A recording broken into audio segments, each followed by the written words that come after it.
Jesus went from there to the house of his mother, for Mary had a small inheritance. She was a careful woman, for once when her children were young, having lost a small silver coin, she swept the full floor carefully, sifting until she found it. Leaving there, he withdrew to the sea, for Jesus liked to swim and be among the boats. Now while he was there, a great number came from Galilee, from all Judah and from Jerusalem, some even from beyond Jordan, and from the coast of the western sea where he was known. Jesus bid his followers prepare a small ship as quickly as possible to take him away from the great crowds pressing about him.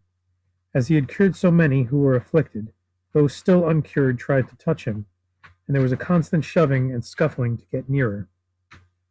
Escaping the boat, he went with it a short distance to where a path led up a hillside. Climbing this to a small mount, he sat down with his disciples. The time for celebrating the great festival was approaching, and Jesus had sent out many envoys and heralds. Seeing that a large crowd had gathered on the hillside, Jesus stood up and addressed the people after they were seated in this manner. This is a night of ignorance when men wander, lost in the darkness of worldly conditions.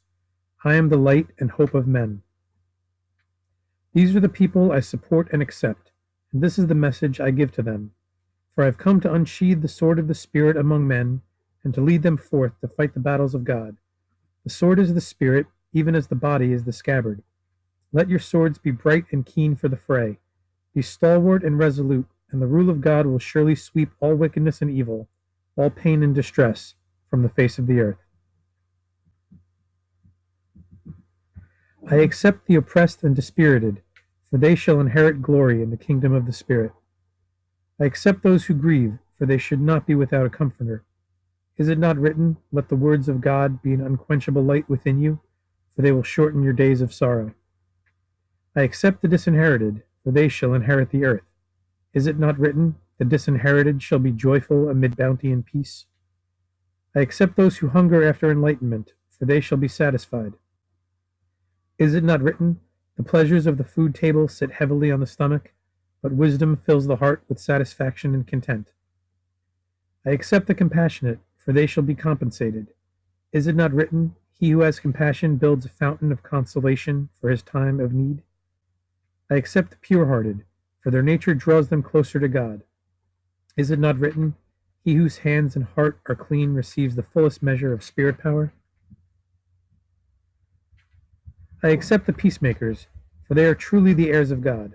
Is it not written, Listen, my children, and I will teach you the ways that are good, causing you to seek for peace and maintain it.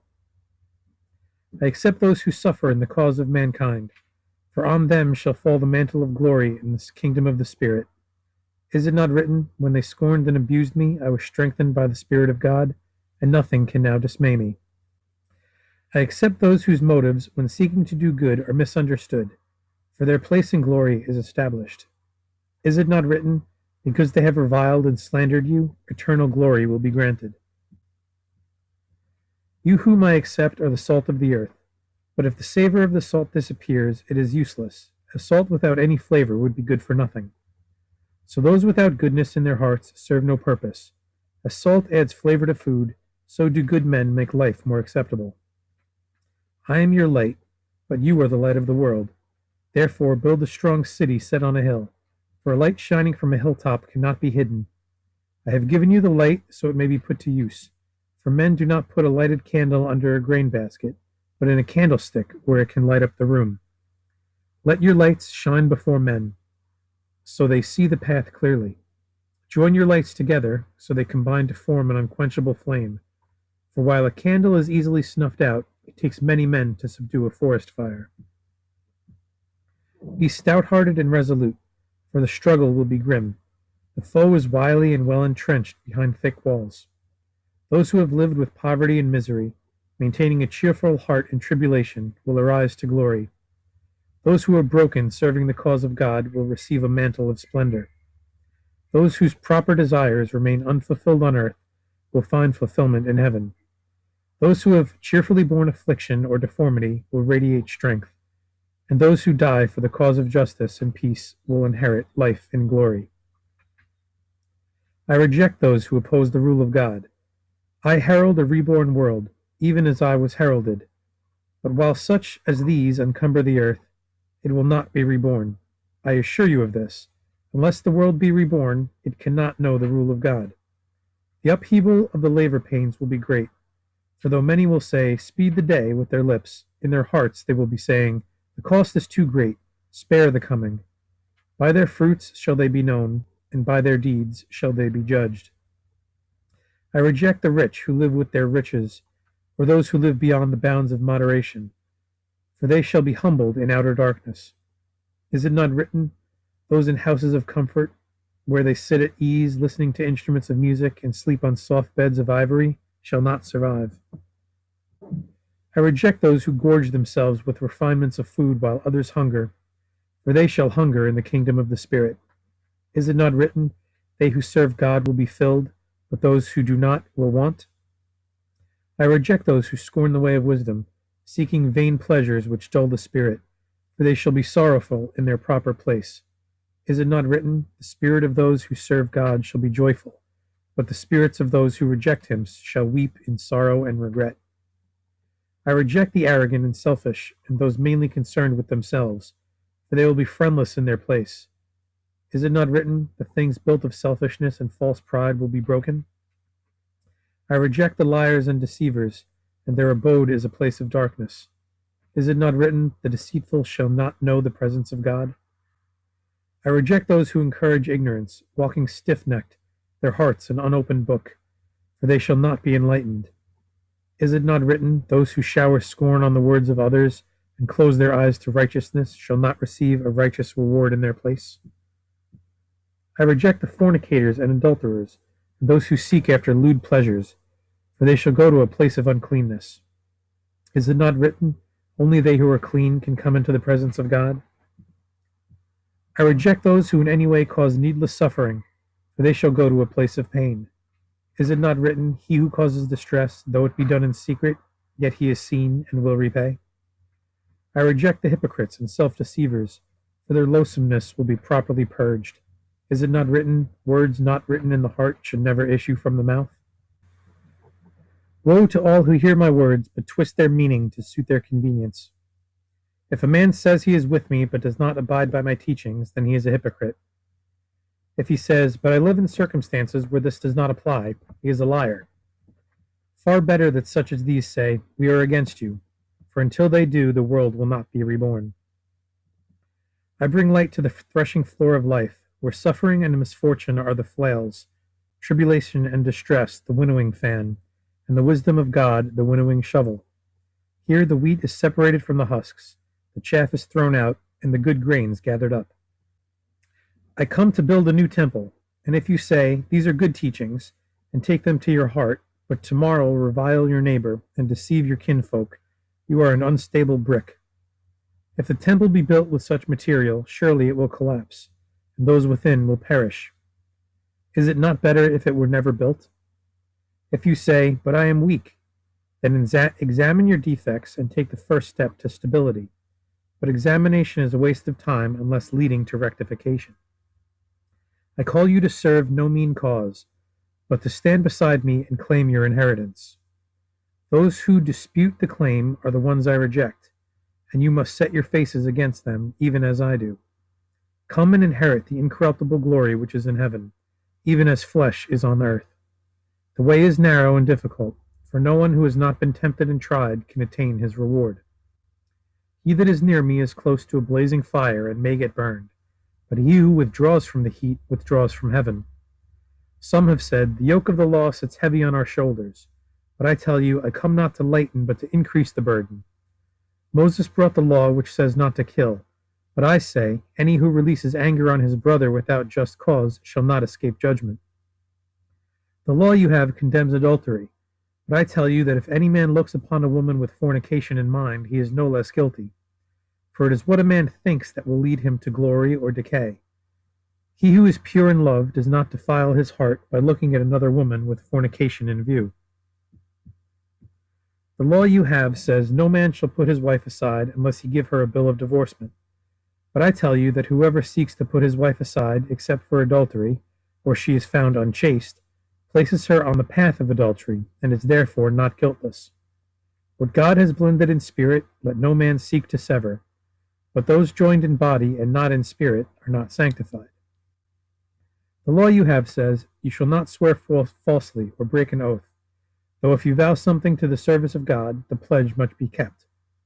I tell you never to swear any oath, but confine yourself to a straightforward yes or no. It is needless to say more, for the word of a goodly man is more binding than the most solemn oath sworn by another. If you were not a goodly man, then doubtless your word and oath would be worthless anyway. If your eye give cause for complaint, leading you towards lewdness or obscenity, pluck it out. It is of greater advantage to suffer disfigurement on earth than to be cast into the depths to suffer it there.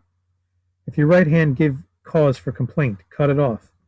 For if your body be maimed on earth, you bear it a little time, but surely do nothing to prevent it remaining intact in the place of glory. The law you have says, "Love your neighbor and hate your enemies." But I tell you to love your enemies, do good to those who hate you, and pray for those who deceive or persecute you. For if you only give love for love, this cannot be claimed as a meritorious thing, when even criminals return the love of those who love them. If you only repay good with good, dealing fairly only with those who treat you likewise, how can merit be claimed for this, which is no more than criminals do? It is the same if you give only to those who give to you, for criminals give to their own kind. Can you stand by and let it be said that criminals treat each other better than do godly men? Love your enemies, but not their faults. Love them who hate you, but concede nothing to their wickedness. Give without expectation of return. Then only can you lay claim to goodness and be called a servant of God.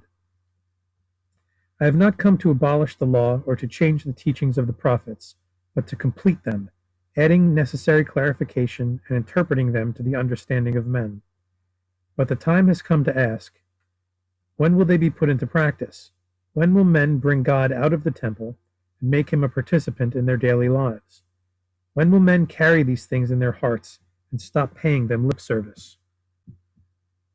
I say with certainty, so long as earth and the heavens above it remain, not even the smallest particle shall be deducted from the law until the purpose it serves has been completed. Therefore, if anyone try to avoid even the least obligation imposed by the law, or to set aside the slightest of its restrictions, or teach others to do the same, he will be an insignificant thing in the life to come. But whoever lives by them, leading others to do likewise, will achieve the greatest heights of glory. Do all charitable acts privately, not displaying your righteousness to catch the eyes of others, for by doing so you void their benefits. Only those seeking public acclaim and hypocrites do these things ostentatiously. Never seek publicity for your deeds or goodness, nor let it be forced on you. I assure you that those who do these things have their reward on earth, and nothing awaits them elsewhere. When setting out on an errand of goodness, keep your right hand in ignorance of the left hand's deeds. Do your good deeds in secret, knowing they are not overlooked, and will be duly rewarded. But do them without thought of reward, or they will lose their merit. Do not be like the hypocrites who pray in the sight of everyone. They are being rewarded now. Pray in solitude, for your Father can be contacted from anywhere and is everywhere. Never use needless repetition or ramble on in the mistaken belief that the more you say, the more likely you are to be heard. Do not be a mere babbler of words, for prayer is not formed by words alone. Remember, your every need is known, so whatever is withheld may be for your own good. Prayer is contact between spirit and spirit, and should seek only to reinforce the strength of the spirit. This is a pattern for prayer. Our Father in spirit, may your name become known among men and your rule established on earth according to the heavenly plan. May your design be completed. Give us the sustenance we need and overlook our transgressions as we overlook the transgressions of others. Do not test us too severely and strengthen us against the servants of evil. If you overlook the failings of others and forgive people for the wrongs they have done to you, then the burden of your own will be alleviated. Also, when you fast or undertake an obligation, do not be like the hypocrites who lengthen their faces, going about it self-righteously, bringing themselves to the attention of others. Hoard no earthly treasures which can be destroyed by moths or decay, or may be stolen by thieves. It is far better to establish a storehouse in the spirit land, for there you can accumulate treasures beyond reach of these things. A man's heart is never far from the place where he establishes his credit. Providing you view everything optimistically, maintaining a cheerful and confident outlook, you will radiate assurance. If you do not, you will shed despondency and gloom wherever you go. No man has ever succeeded in serving two masters, for his loyalties must lie with one or the other. Neither can a man have two prime objectives. He must aim for an earthly goal or a spiritual one. I advise you not to worry unduly about the future needs of the body, how it will be nourished and clothed. There is more to life than eating and comfort, while overdone pleasure soon palls. Keep this one fact constantly in mind. The soul is of more importance than the body. Think about the birds of the air. They neither sow nor reap or gather in a harvest, yet provision has been made for their needs. Do you think any less consideration has been given to your welfare? Trust in the powers above, and when things go wrong, try to understand the reason. When you are being tried by tribulation, try and see the objection of the test. Is there anyone among you who, by thought alone, can add an arm's length to his height? Worry is a useless activity of the mind, so why worry about food and clothing?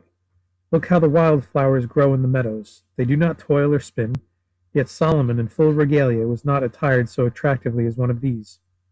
If such beauty is bestowed on wildflowers, which can display it for only a few days before being consumed, shall God not give much more attention to you, his children? Or have you no faith in anything? Therefore, worry less about material things, and concentrate more on the spiritual, making the cause of God your main concern. Do this, and all other things will come within your reach. Do not worry about tomorrow, for it will look after itself. Each day will bring you sufficient problems without the need to worry about those of other days. There is no reason why hypocrisy, the disease of the day, should come so naturally to men. But which of you is not contaminated by it? How many of you are self-deceivers, making excuses for these things? How is it you can readily detect the small faults in others, while being absolutely blind to your much greater ones? How can you say to another, "Let me help you see more clearly," when you are practically blind yourself? You, hypocrites and self-deceivers, first examine your own faults and failings before criticizing those of others. Never be afraid to voice your needs, and if you have a friend, turn to him whenever you require help, for this is the nature of friendship. Ask, and you will receive. Seek, and you will find. Knock, and the door will be opened. These things are the law of life, for at the end of it will be said to you, "As you sought, so have you found. In accordance to the manner of asking have you received." It is not what you seek, but how you seek. Not what you request, but the manner of requesting. Is there any man among you who, if his son asks for bread, will give him a stone, or a snake if he asks for a fish? If then you, with all your mortal faults and ignorance, know how to give the right things to your children, how much more able is God to give what is right for his? The things you surely do not need are comfort and content, while assurance and security open the gates to spiritual apathy. Enter by the narrow, unpretentious gate, for the road leading to the dark abyss has a wide road and attractive entrance, while the gate leading to immortality is austere, and the road fraught with difficulties. Beware of false prophets and those who would mislead you, for many, seeking to promote their own ends, walk the ways of righteousness clothed in sheepskins, but are hypocrites, being ravening wolves within. Those who indicate an easy path are false guides, and those who say another can absolve them from the effects of their misdeeds expound an error. You will know them by the effects of their teachings, just as a good tree is recognized through the fruit it bears. Can the wild thorn produce grapes, or are figs found growing on thistles? If a tree fail to produce good fruit, it is cut down and burned, for it can serve no better purpose. Therefore I say, judge men by the fruit of their labors. Some hail me as their leader, thinking this will help them in the life to come, but it will not. Only those who wholeheartedly serve the cause and purpose of God will enjoy this in full glory. Many who do things in my name will expect me to intercede for them, but to these I will say, I did not know you, or authorize the statements you made. By your deeds shall you be judged. This does not apply to those who, hearing my words, put them into practice, for they are like the sensible man who built his house on a foundation of rock. The rain poured down, and the floods rose, the wind howled above and beat against the house, but it did not collapse because it was set firmly. But there will be many who, hearing these words of mine, will ignore them, and these may be likened to a foolish man who built his house on sand. The rain poured down, the floods rose, the wind howled and beat against the walls, and the whole house collapsed. I herald the coming of the rule of God and the reborn world.